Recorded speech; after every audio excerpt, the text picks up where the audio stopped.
Hello दोस्तों, स्वागत है आपका मेरे यूट्यूब चैनल परीक्षा प्लान में। तो कैसे हैं आप लोग? आई होप अच्छे होंगे। तो जैसा कि आप लोगों को पता है कि ईवीएस के प्रीवियस ईयर के क्वेश्चन मैं सॉल्व करवा रही हूँ। ऑफलाइन वाले सभी पेपर मैं कंप्लीट करवा चुकी हूँ। 2011 वाले पेपर से मैंने शुरुआत की थी और 2024 तक जितने भी ऑफलाइन पेपर हुए हैं उन सभी के ईवीएस के क्वेश्चन मैं सॉल्व करवा चुकी हूँ। प्ले लिस्ट बनी हुई है जहाँ पर आप सभी वीडियो एक साथ प्राप्त कर सकते हैं। अब मैं कुछ ऑनलाइन वाले पेपर भी करवा रही हूँ क्योंकि बीच में परीक्षा ऑनलाइन भी हुई थी, आप लोगों को पता ही है। तो ये जो पेपर है ये 9 जनवरी 2023 वाला पेपर है। तो इसमें जो ईवीएस के क्वेश्चन है उनको मैं सॉल्व करवाऊंगी। इसके अलावा 2 पेपर मैं और करवा चुकी हूँ ऑनलाइन वाले, 28 दिसंबर वाला और 29 दिसंबर वाला। 28 दिसंबर 2022 और 29 दिसंबर 2022। तो वो वीडियो भी आप देख सकते हैं। तो चलिए आज की वीडियो को शुरू करते हैं। वीडियो देखने के बाद यदि आपको अच्छा लगे, हेल्पफुल लगे तो वीडियो को लाइक और शेयर कीजिएगा और यदि आप चैनल पर नए हैं तो चैनल को सब्सक्राइब कर लीजिए। तो चलिए शुरू करते हैं। पहला प्रश्न दिया है, भारत की राजधानी की स्थिति के सापेक्ष लखनऊ और जयपुर की दिशाएं क्रमशः हैं। पहला है उत्तर पूर्व उत्तर पश्चिम, दूसरा है दक्षिण पूर्व दक्षिण पश्चिम, तीसरा है दक्षिण पश्चिम उत्तर पूर्व, दक्षिण पश्चिम दक्षिण पूर्व और चौथा है उत्तर पश्चिम उत्तर पूर्व। तो दिल्ली के सापेक्ष स्थिति पूछी गई है, लखनऊ की और जयपुर की।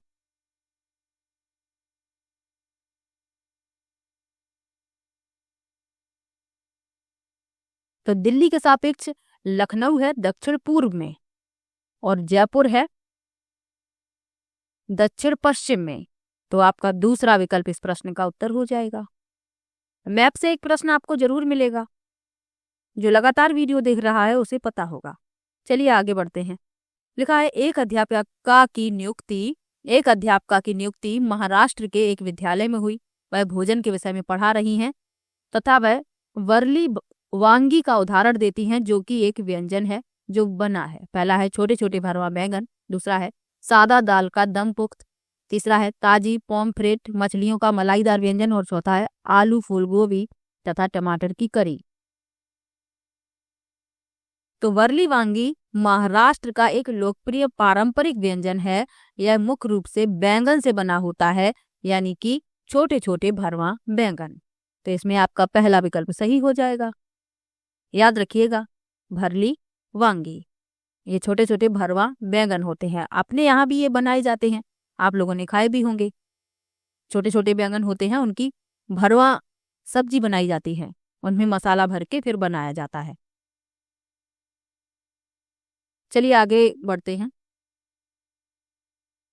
लिखा है पक्षियों के पंख विभिन्न रंगों आकारों एवं माप के होते हैं। इनके पंख उन्हें उड़ने में सहायता करते हैं तथा विभिन्न प्रकार का भोजन खाने में, दूसरा है उन्हें गर्म रखते हैं, तीसरा है विभिन्न तरीकों से चलने में और चौथा है उन्हें जल सह बनाते हैं। तो पक्षियों के पंख विभिन्न रंगों आकारों और माप के होते हैं। ये उन्हें उड़ने में सहायता करते हैं। और किसमें सहायता करते हैं ये पूछा गया है। तो भोजन खाने में पंख उनकी सहायता नहीं करते, पहला गलत हो गया। उन्हें गर्म रखते हैं। विभिन्न तरीकों से चलने में, तो चलने में तो पैर सहायता करेंगे, पंख तो उड़ने में सहायता करते हैं। सी गलत हो गया। उन्हें जलसह बनाने, तो ये भी सही है, यानी कि उन्हें जलसह बनाते हैं। बी और डी इसमें सही है। दूसरा विकल्प इस प्रश्न का उत्तर हो जाएगा। जलसह का मतलब है जल रोधक रखने में। चलिए आगे बढ़ते हैं। जो पशु अंडे देते हैं उनकी निम्नलिखित विशेषताएं होती हैं। पहला है उनके बाहरी कान एवं शरीर पर बाल होते हैं, दूसरा है उनके आंतरिक कान एवं शरीर पर बाल होते हैं, तीसरा है उनके बाहरी कान होते हैं एवं शरीर पर बाल नहीं होते और चौथा है उनके आंतरिक कान एवं शरीर पर बाल होते हैं।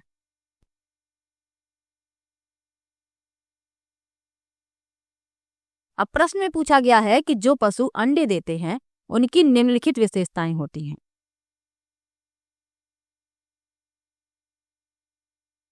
तो जो अंडे देते हैं उनके आंतरिक कान होते हैं एवं शरीर पर बाल नहीं होते, जैसे छिपकली सर्प ये सभी अंडे देते हैं।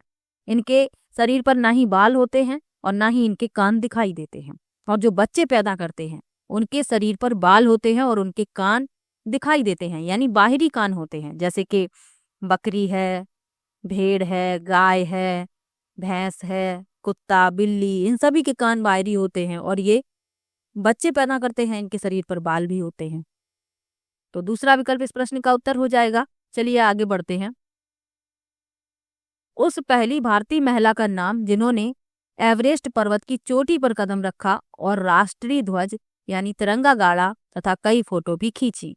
पहला है कर्णम मल्लेश्वरी, दूसरा विकल्प है सुनीता विलियम्स, तीसरा विकल्प है सूर्यमणि और चौथा विकल्प है बछेंद्री पाल।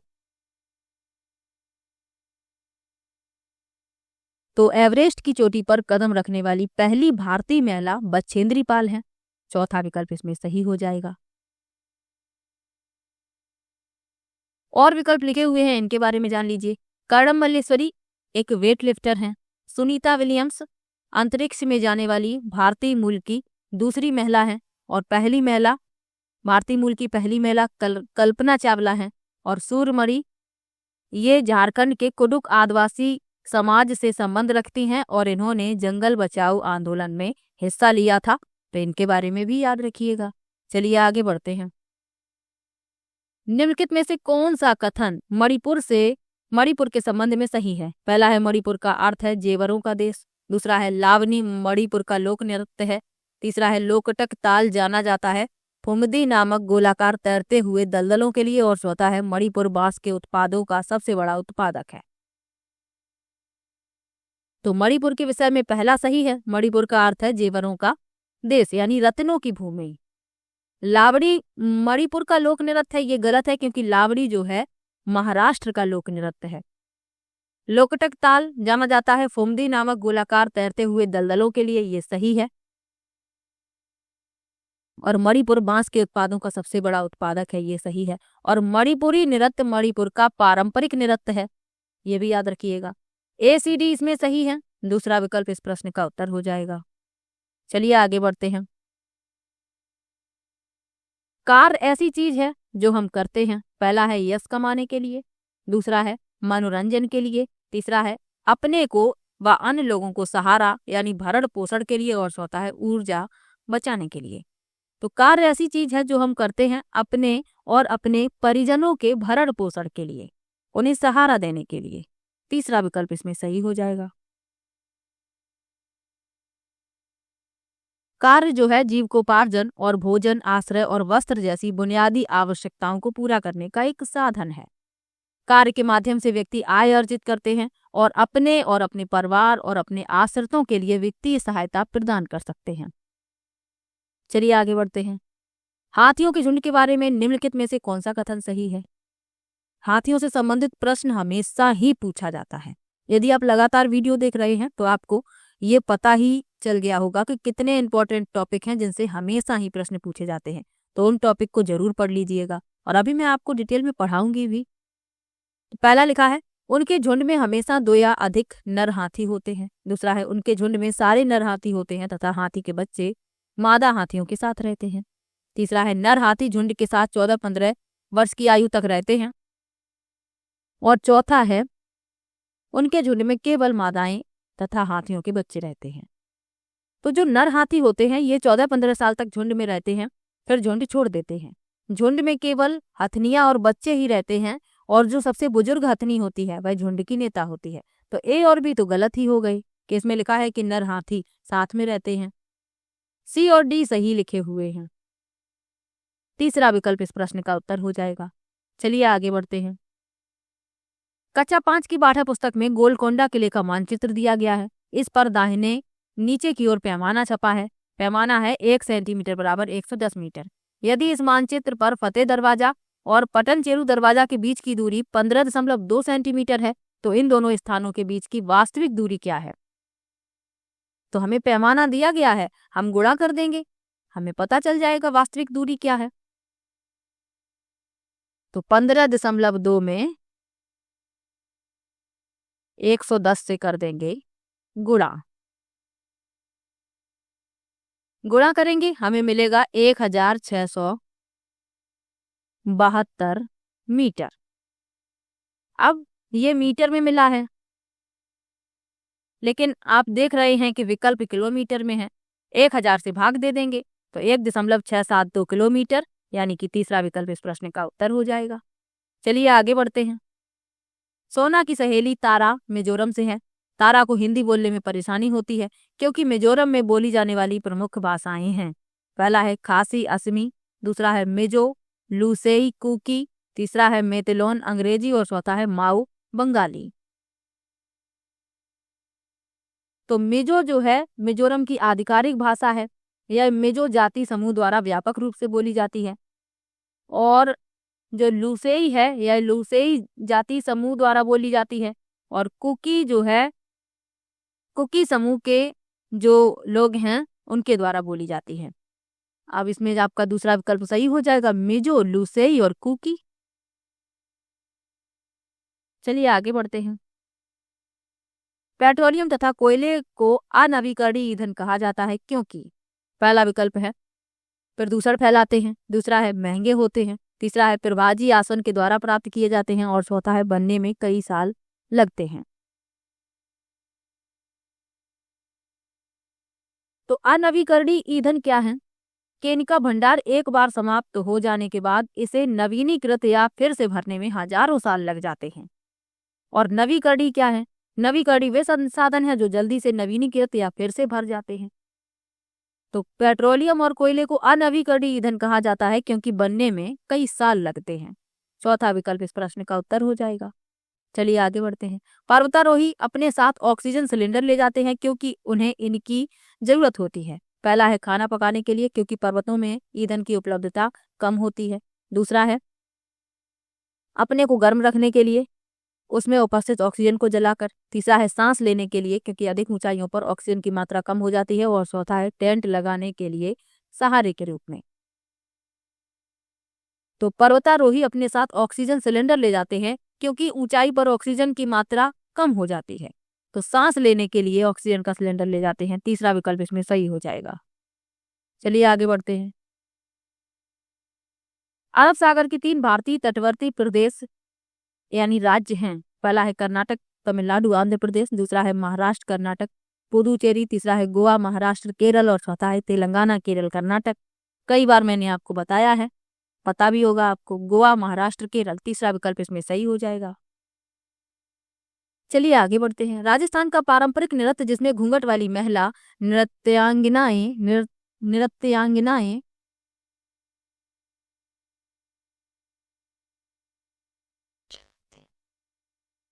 अगला प्रश्न दिया गया है। राजस्थान का पारंपरिक नृत्य जिसमें घूंघट वाली महिला नृत्यांगनाएं सिर पर 7 से 9 पीतल के घड़ों को संभालती हैं कहलाता है। पहला है कालबेलिया, दूसरा है कथक, तीसरा है तेरह ताली और चौथा है भवाई। तो इसमें आपका चौथा विकल्प सही हो जाएगा, भवाई। इस नृत्य में जो महिलाएं होती हैं सिर पर 7 से 9 पीतल के घड़ों को संभालती हैं। भवाई नृत्य को संतुलनकारी कार्य के लिए भी जाना जाता है। तो चौथा विकल्प इस प्रश्न का उत्तर हो जाएगा। चलिए आगे बढ़ते हैं। मधुबनी एक प्रसिद्ध, पहला विकल्प है झील है राजस्थान में, दूसरा है बिहार की सौल है, तीसरा है आंध्र प्रदेश की बुनी हुई साड़ी है और चौथा है बिहार की एक प्रकार की लोक कला चित्रकारी है और चौथा है बिहार का एक स्थान है। तो मधुबनी चित्रकला एक पारंपरिक कला है जिसका नाम मधुबनी जिले के नाम पर रखा गया है और ये बिहार में स्थित है जिला, तो ये याद रखिएगा। और इसमें प्राकृतिक रंगों का इस्तेमाल किया जाता है, ये भी याद रखिएगा। इसमें चावल के पीसे हुए घोल का इस्तेमाल किया जाता है और जो प्रकृति से रंग प्राप्त होते हैं उनका इस्तेमाल किया जाता है। इसमें मछली, पुष्प, पक्षी और जानवर, इन सभी का चित्र बनाया जाता है। तो इसमें ए गलत हो गया, बी भी गलत है, सी भी गलत है, डी और ई सही है, यानी कि चौथा विकल्प इसमें सही हो जाएगा।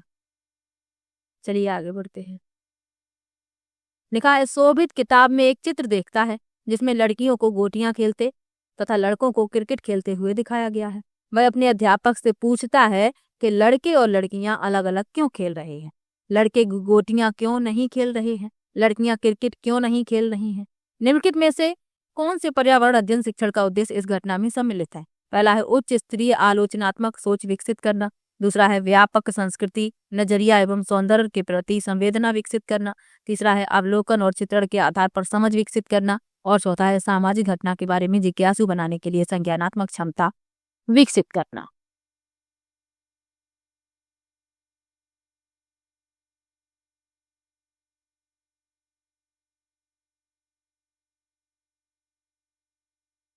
तो इस प्रश्न में जो सही है वह हमें बताने हैं। तो इसमें आपका पहला सही है उच्च स्तरीय आलोचनात्मक सोच विकसित करना।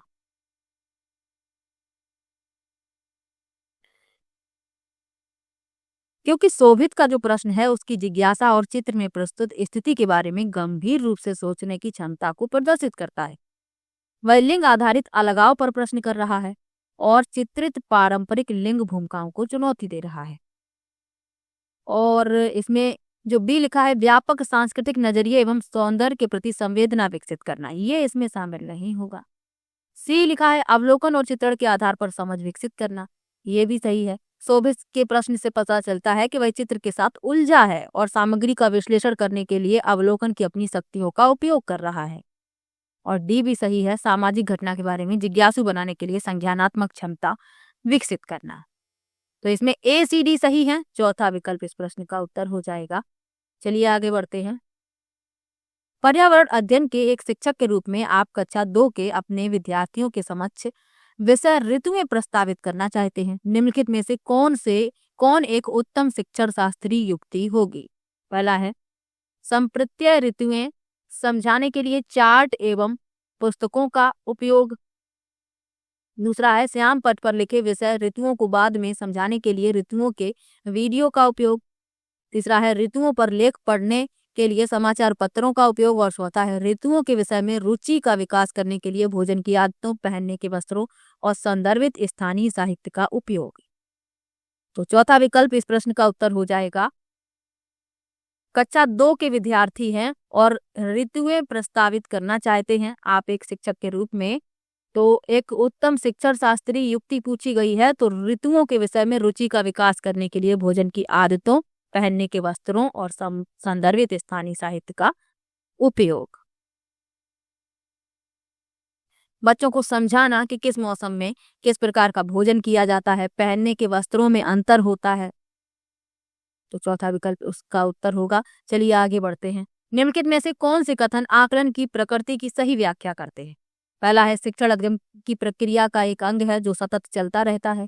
दूसरा है विद्यार्थियों की उपलब्धि स्तर तथा उन्हें क्या नहीं आता के बारे में अवगत कराता है। तीसरा है सीखने में आई बाधाओं का पता लगाकर उन्हें दूर करने में सहायक है। और चौथा है शिक्षार्थियों की सीखने की प्रवृत्ति, रुचि एवं पूर्व अनुभवों के बारे में अवगत कराता है। तो आकलन छात्रों के ज्ञान, कौशल और क्षमताओं के बारे में जानकारी और साक्ष्य इकट्ठा करने की प्रक्रिया को संदर्भित करता है ताकि उनकी सीखने की प्रगति और उपलब्धियों का मूल्यांकन किया जा सके। अब इसमें जो सही है वह बताने हैं। तो ए सही है, शिक्षण अध्ययन प्रक्रिया का एक अंग है, सतत चलता रहता है, विद्यार्थियों की उपलब्धि स्तर तथा उन्हें क्या नहीं आता इसके बारे में अवगत कराता है, सीखने में आई बाधाओं का पता लगाकर उन्हें दूर करने में सहायक है। ए बी सी सही है, डी इसमें शामिल नहीं होगा। ए बी सी सही है, पहला विकल्प इस प्रश्न का उत्तर हो जाएगा।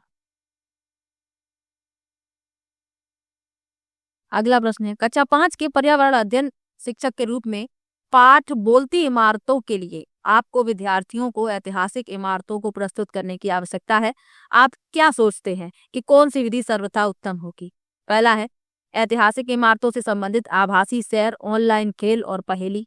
दूसरा है ऐतिहासिक इमारतों पर परिच्छेद पठन। तीसरा है स्थानीय ऐतिहासिक इमारतों का भ्रमण और तत्पश्चात उन पर चर्चा। और चौथा है ऐतिहासिक इमारतों का भूतकाल समझाने के लिए व्याख्यान चर्चा विधि। तो भ्रमण सबसे अच्छा है, क्षेत्र भ्रमण। बच्चों को एक स्थानीय ऐतिहासिक इमारतों के भ्रमण पर ले जाएं, उसके बाद चर्चा करें, सबसे अच्छी यही विधि है। तीसरा विकल्प इस प्रश्न का उत्तर हो जाएगा।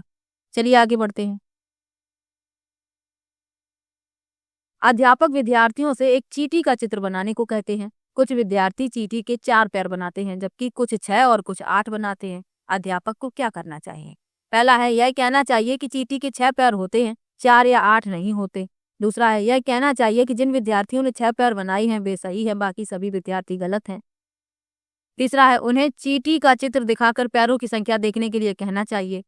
और चौथा है उन्हें आवर्धक लेंस देकर चींटी के पैरों की संख्या को देखने के लिए कहना चाहिए।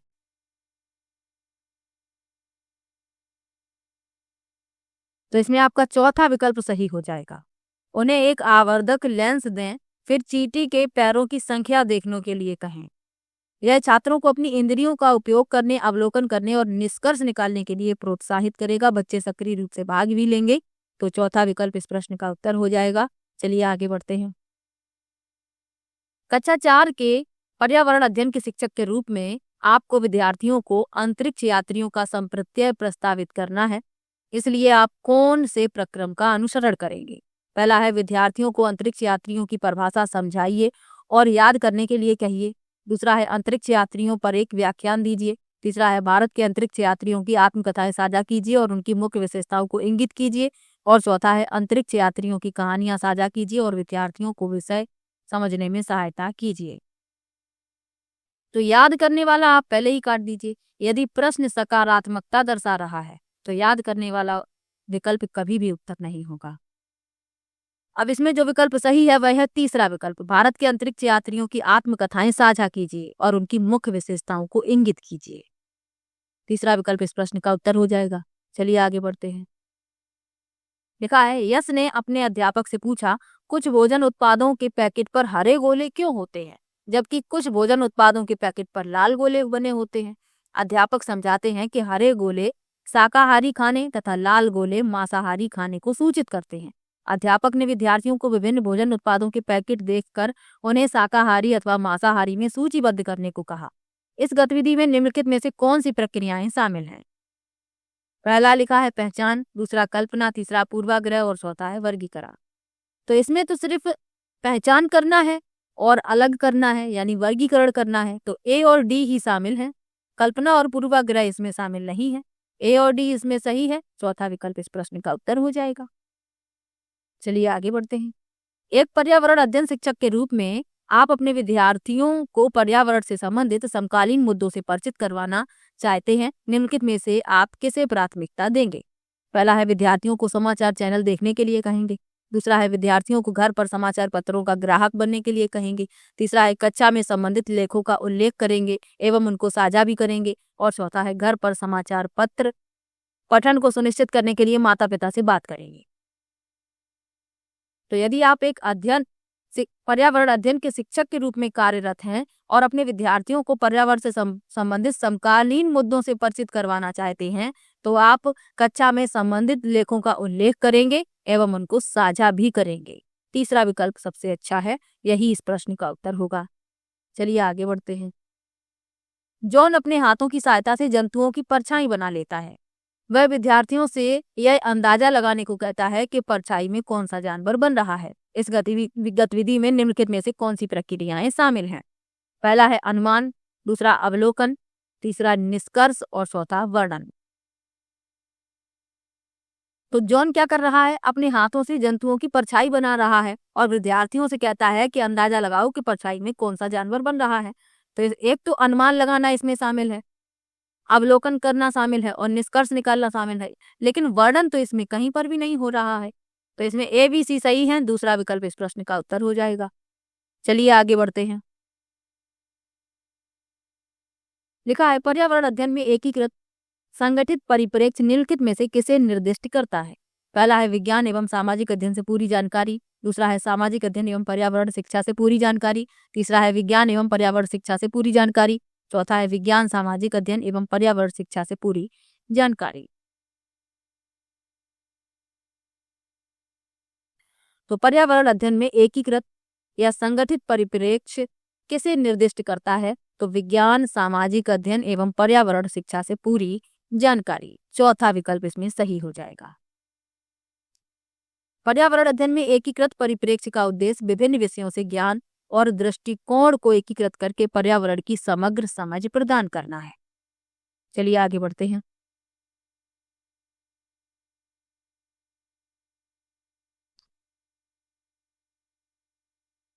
अगला प्रश्न है, रिनी ने अध्यापक से पूछा, पौधों के तने गोल क्यों होते हैं, चौकोर क्यों नहीं? अध्यापक को क्या करना चाहिए? अध्यापक को विद्यार्थियों से कहना चाहिए कि वे इस बारे में उच्च कक्षाओं में सीखेंगे। दूसरा है अध्यापक को विद्यार्थियों को समझाना चाहिए कि गोल तने का कारण गुरुत्वाकर्षण है। तीसरा है अध्यापक को विद्यार्थियों से तने के गोल आकार होने के कारण सोचने के बारे में कहना चाहिए। और चौथा है अध्यापक को विद्यार्थियों को बाग में घूमने ले जाना चाहिए तथा विभिन्न तनों के आकार देखने के लिए कहना चाहिए। तो पहला तो गलत हो गया, विद्यार्थियों से ये कहना कि आप उच्च कक्षाओं में सीखेंगे तो उनकी जो जिज्ञासा है वह कैसे शांत होगी, तो ये तो गलत हो गया। अध्यापक को विद्यार्थियों को समझाना कि गोल तने का कारण गुरुत्वाकर्षण है, ये भी गलत है। अध्यापक को विद्यार्थियों से तने के गोल होने के कारण सोचने के बारे में कहना, ताकि विद्यार्थियों की क्या राय है इस बारे में, तो बच्चे अपने विचार बताएंगे और फिर उन्हें किसी बाग में ले जाना और विभिन्न तनों के आकार देखने के लिए कहना। सी और डी इसमें सही है, तीसरा विकल्प इस प्रश्न का उत्तर हो जाएगा। चलिए आगे बढ़ते हैं। निम्नलिखित में से कौन सी विधियां पर्यावरण अध्ययन के संपादन में प्रभावी हो सकती हैं? पहला है चौक एवं टॉक विधि, दूसरा है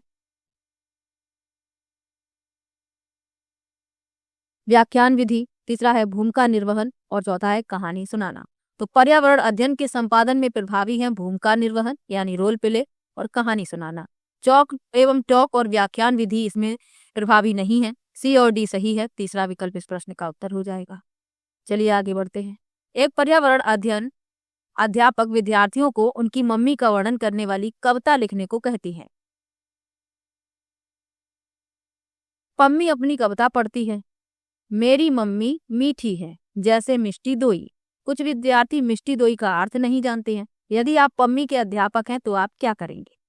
पहला है विद्यार्थियों को मिष्टी दोई लाकर खिलाएंगे, दूसरा है विद्यार्थियों को मिष्टी दोई का अर्थ स्थानीय भाषा में बताएंगे, तीसरा है विद्यार्थियों को मिष्टी दोई लाकर दिखाएंगे और चौथा है विद्यार्थियों को मिष्टी दोई कैसे बनता है समझाएंगे।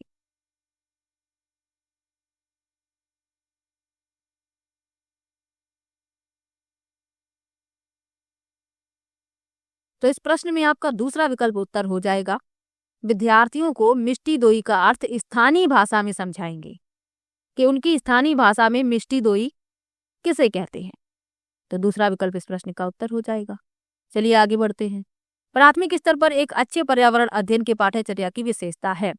पहला है विद्यार्थियों को नए उत्पादों के आविष्कार में लगाना, दूसरा है ज्ञान अर्जित करने पर केंद्रित होना, तीसरा है विद्यार्थियों में सामाजिक भावनात्मक कौशलों को विकसित करना, चौथा है विद्यार्थियों को जीविकोपार्जन में सहायता करना। तो इस प्रश्न में आपका तीसरा विकल्प उत्तर हो जाएगा, विद्यार्थियों में सामाजिक भावनात्मक कौशलों को विकसित करना। अगला प्रश्न है और ये आखिरी प्रश्न है। पर्यावरण अध्ययन में समूह चर्चा कराना चाहिए, इससे सार्थक ज्ञान का निर्माण होता है। निम्नलिखित में से कौन सा कथन इस तथ्य की सर्वोत्तम व्याख्या है? पहला है सामाजिक संपर्क के माध्यम से अधिगम सरल हो जाता है, दूसरा है विचार और अनुभव दूसरों के साथ साझा किए जाते हैं, तीसरा है प्रत्येक बच्चा अपनी राय व्यक्त करने हेतु स्वतंत्र है और चौथा है प्रत्येक प्रतिक्रिया को बिना आलोचना स्वीकार किया जाता है। तो इस प्रश्न में आपका दूसरा विकल्प उत्तर हो जाएगा, विचार और अनुभव दूसरों के साथ साझा किए जाते हैं। इसमें समूह चर्चा कराना चाहिए, इससे सार्थक ज्ञान का निर्माण होता है। तो पूछा गया था कौन सा कथन इस तथ्य की सर्वोत्तम व्याख्या करता है, तो दूसरा विकल्प इस प्रश्न का उत्तर हो जाएगा। तो ये पेपर था 9 जनवरी 2023 वाला। किसी भी प्रश्न में आपको डाउट हो आप कमेंट बॉक्स में जरूर लिखिएगा और वीडियो कैसा लगा ये भी कमेंट में जरूर बताइएगा। कुछ ऑनलाइन वाले पेपर मैं इसलिए करवा रही हूँ ताकि आप लोगों को पता चल जाए कि कैसा पेपर आया था ऑनलाइन वाला। संभावना तो ऑफलाइन वाले पेपर की ही है, यानी कि जो आपका पेपर होगा वो ऑफलाइन ही होगा, ये पूरी संभावना है। लेकिन आपको पता होना चाहिए कि ऑनलाइन पेपर कैसा आया था, इसलिए मैं करवा रही। तो चलिए मिलते हैं नेक्स्ट वीडियो में। और SST वाली वीडियो भी जरूर देखिएगा यदि आप पेपर सेकंड भी देने वाले हैं और आपका सब्जेक्ट SST है। तो चलिए मिलते हैं नेक्स्ट वीडियो में, तब तक के लिए बाय बाय।